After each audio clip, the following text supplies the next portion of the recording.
Yo. Let's move that back. Yo.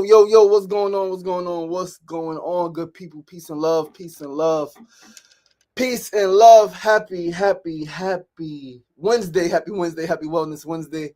Back again with another episode of SRDaily. Another episode, another day. Episode 481.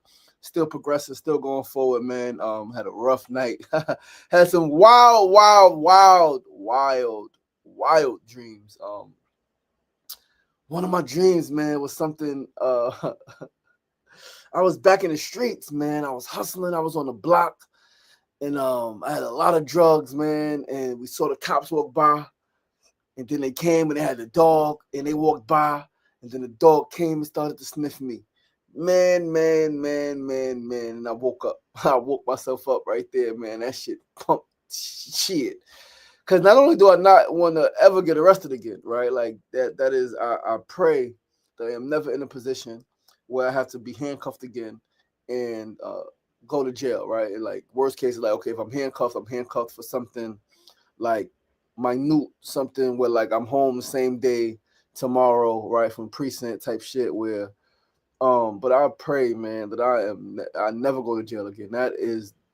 Was the worst experience of my life. Creative 71, what's going on? Thanks for tuning in. That was the worst experience of my life by far. Being arrested, being in prison, being strip searched, not being able to go home, not being able to be with my family, not being able to use all the money that I have. Because no matter how much money you have in your account, there's only so much money you can use at commissary.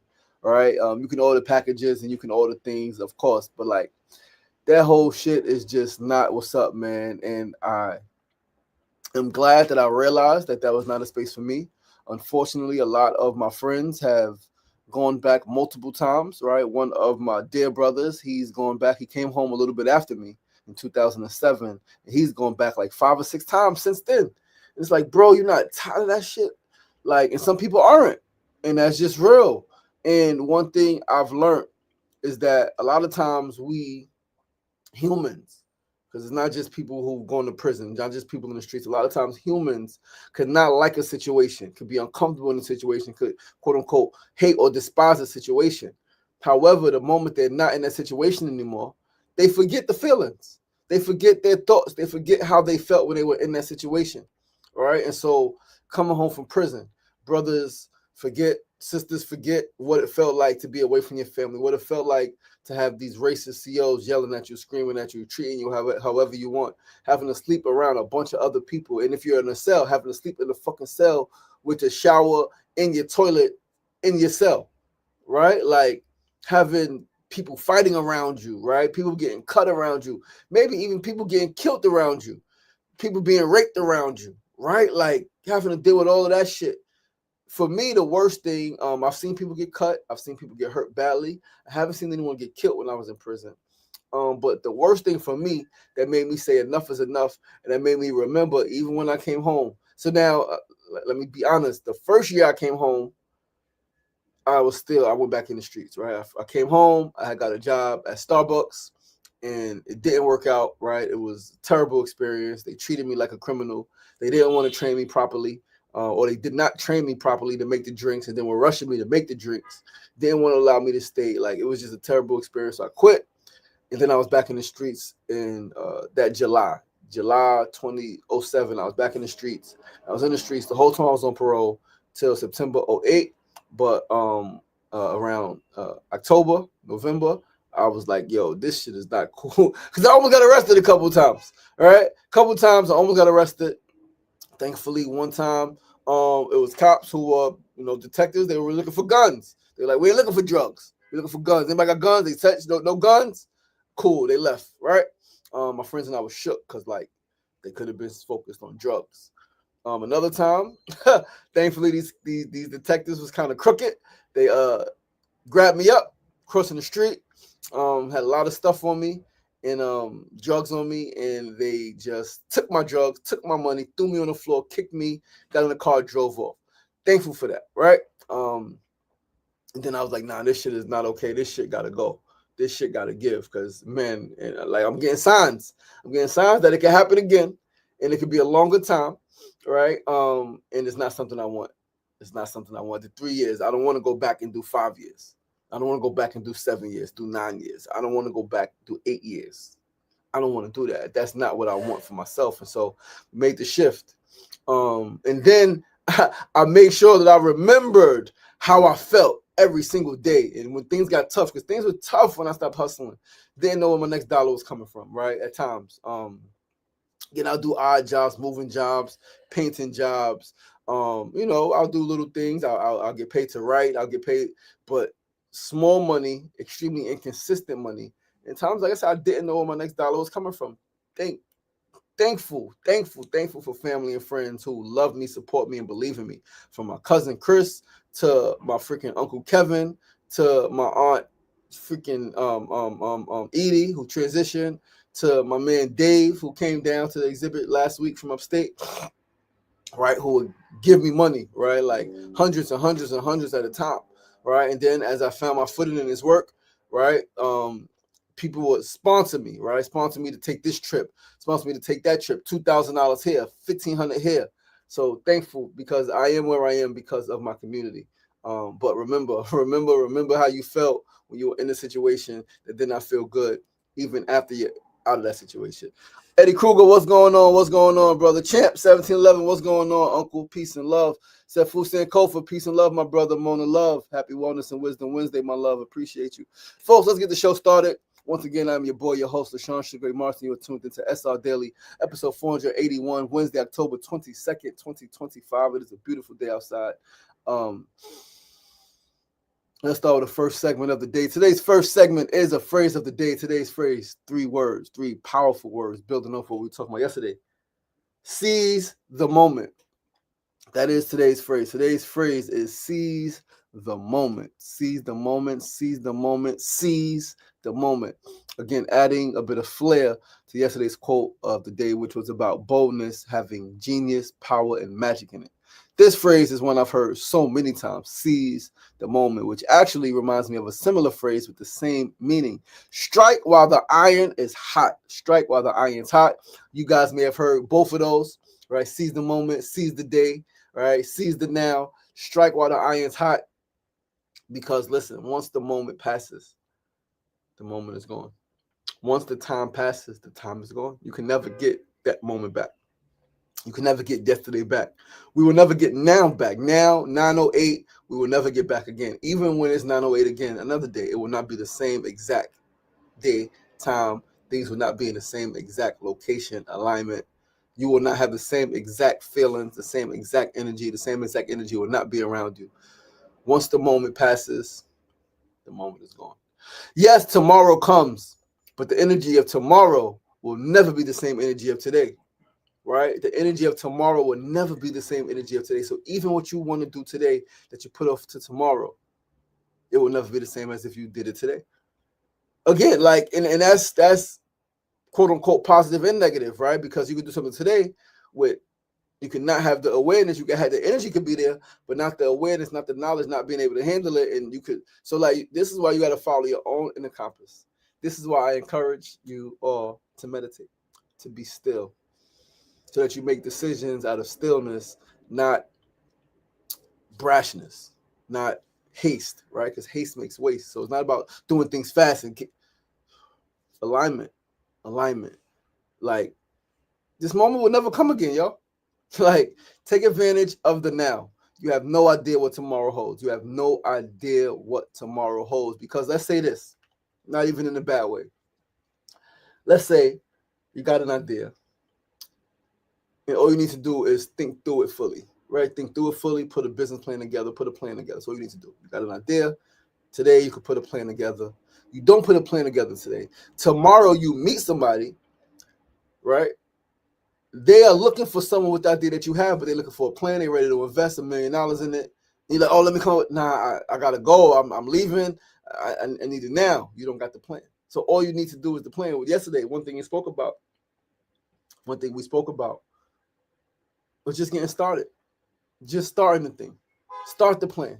It's not about finishing. It's about starting. Because when you start, the finish part will take care of itself. Either in the moment that you start, right, you'll keep going, or like you'll start, and then the next day you'll be heated up. You'll have the energy to continue, right? And then boom, boom, boom, boom, boom, boom, boom, boom, boom. Before you know it, it's a snowball. All right. So take advantage of the now.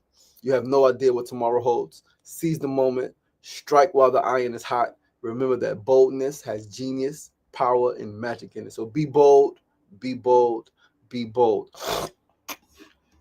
Let's move right along to our second segment of the day, family. Our second segment always is our Need to Know News segment. Today's news is not only is tomorrow Connected Chefs grand opening, it is also a community speak out with the Western Queens Community Land Trust in Queensbridge as we protest the one LIC fraudulent, fake-ass, bullshit community rezoning plan. We cannot stand that plan. We do not like that plan. If you've heard of it, if you've heard of one LIC, if you've heard of the rezoning being proposed to Western Queens, to Long Island City, understand that the people who live there, who've worked there for 10, 20, 30, 40, 50 years even, do not like this plan. The plan is not focused on resiliency. It's not focused on deeply affordable housing. It's not focused on open access, green space, public space to the residents and the people who live there. It's not driven by us. It's not fueled by us. And like, we're in strong disagreement with that plan. We're in strong disagreement with that plan, and the city council's final vote on this plan is next Thursday, October 30th. So we are speaking out tomorrow in Queensbridge, expressing our disagreement, expressing our disgust, right? Letting our voices be heard. I will be speaking. If you are a person who understands the situation, who cares about community building from the ground up, then you want to be a part of this.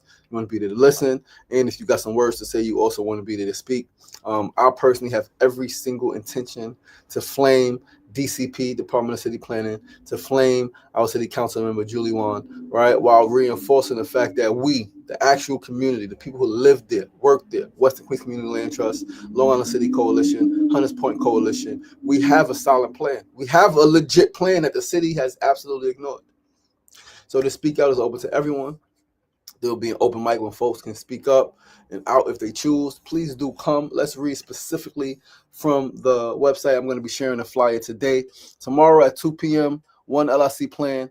Don't believe the hype. Join our community speak out. Thursday, October 23rd, 2 p.m. At, outside the Jacob A. Reese Community Center, 10-25 41st Avenue. A coalition of Queens residents and community groups are coming together to hold a community speak out and press conference at 2 p.m. on Thursday, October 23rd at Jacob Reese Circle in Queensbridge Houses. This event is being held ahead of City Council's final vote on the One LIC rezoning plan on October 30th to highlight the consequential misconceptions about the rezoning. We are demanding that City Council Julie Wan and the rest of the City Council vote no unless significant changes are made to the plan. Join us to speak your mind about One LIC. Super necessary. Like I said, I'm going to be there. I just think we got to do more, man. Like I did a hunger strike. The hunger strike moved us forward a little bit, but like we didn't follow up enough. Maybe I could have did some other radical shit. But as a team, I think we should have done things a little more radical. Speaking out is great. It's necessary, man. It's fucking necessary. But like the city don't just respect fucking speak outs, man. You gotta make them uncomfortable, right? You gotta make these motherfuckers uncomfortable. And yeah, man, that's all I'm gonna say now, right? Because like it should really boils my blood, as they say, right? Like I slept outside for 2 fucking weeks for this cause, right? No food, fucking cold. It was freezing, right? It was fucking end of February, beginning of March, 2023. It's fucking freezing outside. A couple of snowstorms, some fucking rainstorms, fucking windstorms, right? In there freezing, drinking fucking. I drank more tea in those 2 weeks than I fucking probably drunk in my whole life, right? But yeah, I also understand that everybody's different. Not everybody is as radical as me. Not everyone is a revolutionary, right? Like in this way. So I give grace, I give compassion to my comrades. But yeah, tomorrow, 2 p.m., join us. All right, press conference, ribbon cutting for Connected Chef is at 10 a.m. Be there if you can. 3731 58th Street, Woodside, New York. I'll be there. Brother Safu will be there. That's going to be powerful. All right, we're going to tour the space, have an opportunity to shop, be the first customer for our community fresh market that we are finally opening tomorrow. Yeah, it's going down, man. It's going down. And tomorrow we got the party at Connected Chef at a new space. We have a party, have some food, some beverages, have some speakers, have some music. right? We're gonna celebrate. We're gonna celebrate. We're gonna celebrate. We're gonna celebrate. But let's move right along, family, to our third segment. Today's third segment of the day is our tip of the day. Today's tip, a reminder to myself, sharing it with you all. Sometimes it is better to say nothing than it is to say the wrong thing or something that will make a situation worse, even if what you will say may be the right thing. All right, so it's really not about saying the right or wrong thing. It's about sometimes it's better to say nothing than to say something that can make the situation worse. And this is, again, all about discernment, using your discernment, like when to speak, what to speak, right? Do you address everything? As the saying goes, choose your battles wisely. Recognize when you're playing from a deficit, and it's okay, like, to be honest. Like, I'm playing from a deficit. I am not ahead right now. The power is not the power is not in my control right now. I do not have the power right now. And if I want my goals met, sometimes I gotta, like, bite the bullet, as they say. I gotta bite my teeth. I gotta bite my tongue, right? Yeah, recognize when you're playing from a deficit, man. Recognize when the odds are stacked against you. Focus on the long game. Focus on the long game. Know that short-term gains don't always equate to long-term victory. Be patient, be strategic, be wise. Today will pass, and tomorrow you will live to fight another day. Keep the end goal in mind. I had to really put this tip into practice last night.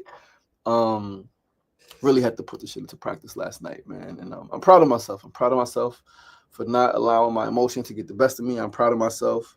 But I'm also disappointed in myself. I'm proud of myself and disappointed in myself at the same time. All right. And again, I like to say there's a contradiction. Contradictions exist, and contradictions are okay. Contradictions are not a fucking bad thing. Like, oh, you contradict yourself. Okay. All right. You can think and feel two different things, 3, 4, 5 different things at the same time. It's okay, right? Like, life is a contradiction. The fact that you are living is a contradiction. The fact that the sun and the moon sometimes are out at the same time is a fucking contradiction.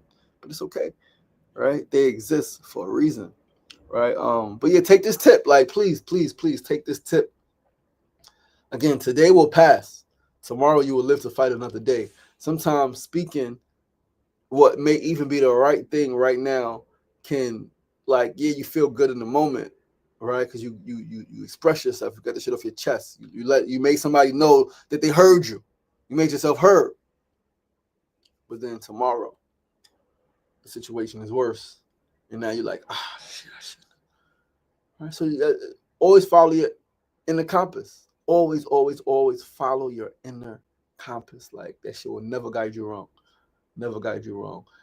Again, it's about alignment, right? Your mind, your heart, and your spirit are aligned. Your mind may want to say something. Your heart may feel like doing something, but your spirit may not. And vice versa, in all different freaking combinations of things, right? If you're not aligned, don't act. If you're not aligned, don't speak. Only speak, again, especially, like, all the time, but especially when things are tense, when things are tough, when life and death is on the line. Only move when you are fully aligned at 1 minute, right? Like, only move then, at that time. Because then, if something happens in a way that you don't like, you know that you were aligned and you did your best, right? It's not, oh man, I should have listened to my heart. Oh man, I should have listened to my mind. Oh man, I should have did what was on my mind, not follow my heart. You're not doing that, because that happens. That happens with all the regrets and the suffering and the woulda, coulda, shoulda, woulda. That's when all of those come into place, right? Like, could I have said something? Yeah. Do I wish I would have? No, because, like, I think ultimately, like, for the most part, peace was maintained. Right, peace was maintained, and I am a diplomat for the most part, and peace was maintained, and things weren't made worse. Right, things were not made worse. Yeah, I don't think things were made worse in the situation yesterday that inspired this tip. All right, so yeah, sometimes it's better to say nothing than it is to say the wrong thing or something that will make a situation worse, even if what you will say will be the right thing. Nori Vaz, what's going on, my sister? Peace and love, my friend. Thanks for tuning in. And family, let's move right along to our fourth and final segment of the day. Actually, fourth segment. That was the third segment. Fourth segment is the build of the day. Today's build, I want to share some stuff I've learned about maximizing a moment. right? Maximizing a moment. Now, understand that there have been moments that I have maximized. There have been moments that I have not maximized. One moment that I did not maximize, right, was last year's movie theater event. Did a movie theater event, Look Cinemas, right, 57th Street, 11th Avenue, right on the west side. Super dope venue, reclining seats, showed some documentaries of mine, sellout crowd, 100-something people in the theater, Q&A fire, red carpet fire. I wanted to do number one, I could have done a tour. I could have went to more of their theaters, right? They had another theater upstate, Dobbs Ferry. That was the closest one, and the only other one in New York. Could have did some screenings in Georgia, Texas, California. 15 theaters, could have did it at all of them, but I didn't have the finances, didn't have the support. Right, didn't, right, and it could have made something happen, of course. But I did not maximize that moment. Not only did I not do a tour at all of the Look Cinemas, I wanted to do a thing called Relive the Magic, right? Where I want to post photos that I've taken with people, right? That I took with people at the event, post them up, right? Go back to Look Cinemas, right? Show the recap video. I'm gonna do something like that, like Relive the Magic, because that was a magical fucking night. The VIP pre-party, magical, screening, dope. After party, magical. Like we hung out there till about 1 a.m. Right, shut that shit down. Magical night. I know that people would have come back if I would have did something called Relive the Magic of Look Cinemas, Sugar Ray movie theater debut. Didn't do it, so didn't maximize the moment. One way that I kind of did maximize the moment, right? Or another example when I did kind of sort of maximize the moment was the hunger strike, 2-week hunger strike, 2023. Photos were posted, right? Video was made. Even though the hunger strike doc is not online yet, we did screen it, right? We did screen it at Look Cinemas, and we did do a photographic art exhibit of the hunger strike, where we put photos up. I had the outfit I had the same outfit on for 2 weeks. That was up, right? In the exhibit, we got some paintings from Uncut, the legendary street artist, and like people were able to come, and there was people every day, and they were able to learn about the hunger strike, learn more about the hunger strike, see the documentary if they were there with me, see that, right? Young people came, and so like that was a way where I did maximize a moment, right? So, and I learned this concept years ago from a brother of mine, that growth doesn't always have to happen vertically; it can happen horizontally. Right? It doesn't always have to be, yo, next thing, go up, go up, go up. It can be like, go wide, right? And it changed my thinking. It changed my thinking. You don't always have to rush to the next thing. You do not always have to rush to the next thing. Another example of how I did not maximize a moment when I put out the Dear Usha. And so this is kind of sort of like when I put out Dear Usha, a book to my daughter. We did some book signings, right? Did some talks on it. But I didn't. There was one thing specifically I wanted to do. I wanted to create a video series where I read each poem, and I still might. It's never too late, right? Where I read each poem, I talk about each poem, and do a series of videos, right? On the YouTube channel, and I might do that. That's something I might do because it's never that book to my daughter is going to be powerful forever, right? Like not just to my daughter, but to other daughters and other girls and other people in general, right? Who you love. But I wanted to get some paintings done that reflected the poems, right? I wanted to get paintings, give an artist the book, have them read the poems, and then paint what the poem speaks to them, right? Paint what they see, what they envision, what they feel when reading and hearing the poem. When the poem is dissected, what's the message? How does this show up in the painting? I wanted to get that done. I wanted to create a stage play, a one-person stage play, right? Taking the poems and going deep into their context, right? Didn't do any of that, right? But like I said, I did do some talks. I did do some book signings. So yeah, again, right? Like built out, right? Like explore how a current thing can be built out, not just next thing, because a lot of times, like, yeah, it's crazy. So example, real time. Right now, I'm focused on expanding this Dear New York exposure. Right, I'm focused on expanding this Dear New York exposure. There's a lot of exposure. The video on Humans of New York has almost 700,000 views. It's climbing still. Right, it's getting views every day still. I got maybe 20, 30 new followers from this experience, right? Connected with some other artists, right? I'm in the book, right? So people are going to read my story, even though they don't know my name, they're going to read my story, all right, in the book. It's a big exposure, big thing, big thing, big thing, big thing, big thing, big thing. So I'm thinking, when I think about expanding this exposure, when I think about maximizing or capitalizing off of this moment, I'm thinking about writing a book. I started it already, actually. Started a book from Queensbridge to Grand Central Station, how a boy from the bridge became a beacon in the heart of the city. I'm thinking about a children's book, The Boy Who Shined at Grand Central, right? I'm thinking about a talk, giving an actual talk from Queensbridge to Grand Central, and how to transform pain into power or pain into stardom, right? Superstardom. Because that's essentially what happened, right? Like somebody said, yo, it's so great that you got this feature because of your talent. And I'm like, I didn't get this feature because of a talent. I got this feature because I was in the right place at the right time, because I still showed the fuck up, even when I was in pain. Even in pain, at the time, I didn't see my children for 14 fucking months. Even in fucking heartache and pain, I showed up, farm stand, juice and play. 30% I'm at. Show up, meet Brandon, magic happens. Here we are 2 years later, right? I'm even thinking about my own art exhibit around my experience being featured in the Dear New York exhibit, right? I think our own art thing around my experience being featured in the Dear New York exhibit and book. Photos that I've taken with people, right? Friends, family, but even strangers. I've had some incredible conversations with strangers, people who I just met, like cried. Eddie can attest to it. Kimona can attest to it. Sefu Sankofa can attest to it. My mama can attest to it. There were people who I met during this experience who heard my story, felt my energy, and they cried. Right? People were so thankful that I'm to people who saw my video, right? Contemplating suicide, 19 set with a gun to my head. So thankful that I'm here. It gave them agency to then talk about their suicidal ideations, to then talk about their family members who they lost to suicide, right? Um, so yeah, uh, art exhibit, photo art exhibit, or multidimensional art exhibit, because I would also show the video. I would also show a longer video because we do got two other videos coming out from Ill Flicks and from Ian. And so yeah, thinking about the art exhibit. Think about art exhibit.